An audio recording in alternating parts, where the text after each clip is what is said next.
Okay, in my travel to teach Excel to companies, I often come across the following problem.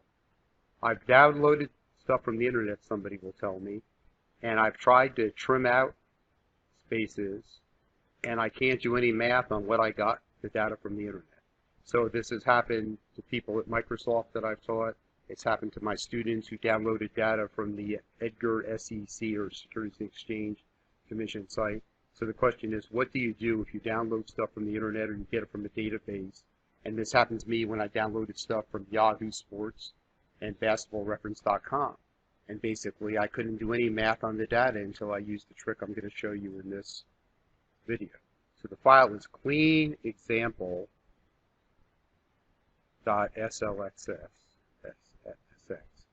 And the idea is mainly there are certain invisible characters that sometimes get downloaded when you download stuff from a database or the internet. And the most common ones are, there's an ASCII code for characters. Like if you type in CHAR and then you type in the number of the character, I think it goes to 255. If I double click and copy that down, okay, you see all these crazy things. Eventually you see numbers and letters of the alphabet. Okay, but then there's a lot of crazy things. We'll come back to this about some charting tricks. But the key ones are character 10 and character 160. Okay, now I'm not sure one's a carriage return or something like that. But these are characters that are invisible that you often get from the internet. These are the ones I found 99.9% of the time. And you cannot see them. And there's just no way to get rid of them. Now, function that's a little bit stronger than the trim function, like a stronger kind of soap, called the clean function, that will often get rid of characters that are invisible. Like character 10, the clean function can handle. But character 160, the clean function cannot handle. And so we will show you how to deal with that. I've even seen character 30, which is invisible. Okay, pop up once in a while. And you just have to do detective work and find out if you can't get something you downloaded from the internet or a database to work right, find out what invisible character is there and then get rid of it using a function called the sub. But we'll get to that in due time. So what I've done here is created, okay, character 10 and concatenated it like we showed you a couple of videos ago with the number 33. So it just looks like 33. Okay, so I might say I want to turn that into a number. So I say value of this cell. And it doesn't work.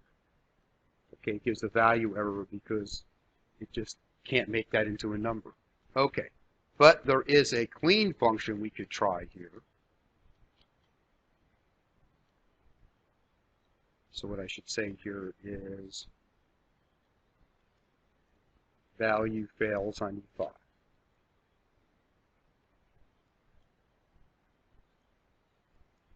So let's clean E5. So there's a function like trim, and actually I probably should have used this instead of trim since it's no way, it just does more, it's like a stronger soap without any side effects, you know. So it's going to clean, if I, this here. And see if I would look at the help, you can look at the FX here, look at the help on the clean function. Okay. If I can connect to the internet here. Removes not all non-printable characters from text, but honestly, it doesn't. Okay. To remove the first 32 non-printing characters. Okay. So it does remove a couple, there are a couple ones that clean does not remove. Okay. So we'll talk about how that works. Okay. So I say clean E5. Okay. Now if I do value, let's try the value.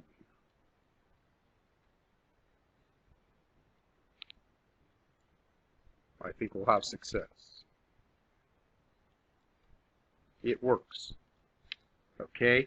In other words, certain characters, you should always try the clean function if you're getting value when you try and the value error when you try and do a value on something you downloaded from, let's just say, the internet.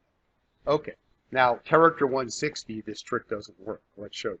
So there is character 160 concatenated with 33. And once again, I take the value, it doesn't work. And I try and clean it, and I take the value, and it doesn't work. Okay, so now what you got to do is find out which of the ASCII characters is there. So I mean, I know it's character 160, okay, but if I didn't know, I could say, let's find the character with this number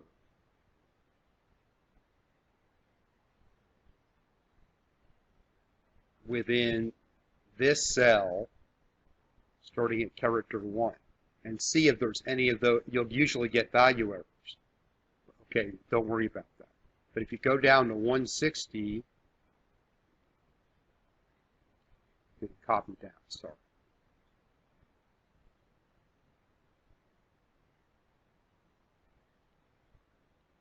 So if I double click and copy that down, okay. So it's got a 3 there, we know that. Okay, but the key is look at character 160, it found something. So that means character 160 is there. So, and that's an invisible character, that screws everything up. It doesn't get rid of it. So what the blank do I do? Well, the idea is substitute. There's a substitute function, which we'll use in a later video also. But what I can do is substitute basically in our original cell here. I can substitute for character 160 a blank. So in other words, okay, we know there is character 160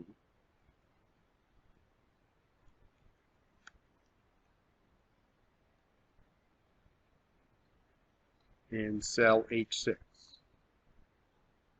Let's get rid of it. Okay. So there's a substitute function, which we'll learn more about in a couple of videos. But what I want to do is substitute, okay, a blank. Okay, so the text would be this cell. Then it says old text, and that's going to be character 160. The new text will be just a blank, quote with no space, quote. And then I think that's all you need. Okay. Now that looks the same, but if I would do a value on that, it should be okay. And it is. Voila. Okay. So let's get rid of character 160 with the substitute function.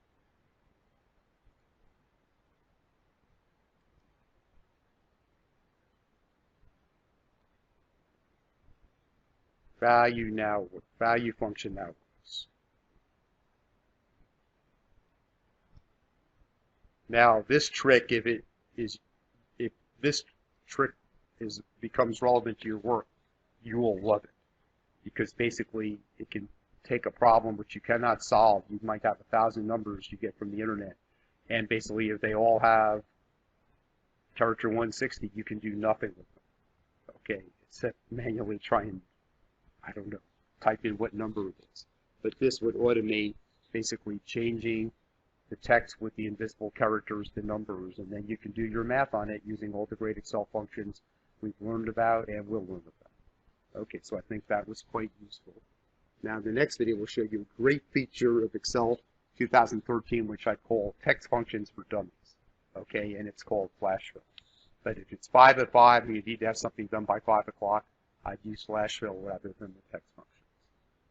Okay, so thanks for watching, and there's a free course, a free 21-day course from Dr. Winston, and all of these videos are coming from one of 3 books. So first, this one, which you can see here at the top of the screen, Microsoft's book, which has 355 reviews, and then it's, let's see, 4.6 stars. It's coming from this book as well, his marketing analytics book, which is down here, and you can sort of see 4.5, or his newest book, his analytics stories book, which is here. And with that one, you can see it's 4 point something, or maybe even 5. I don't think it's 5. Yeah, 4.8. And so, yeah, anyways, in the description, there's a free 21-day course from Dr. Winston, or you can go to excelwithwayne.com/free, and it'll be there. But again, thanks for watching, and if you have any questions, just please let us know. Thanks.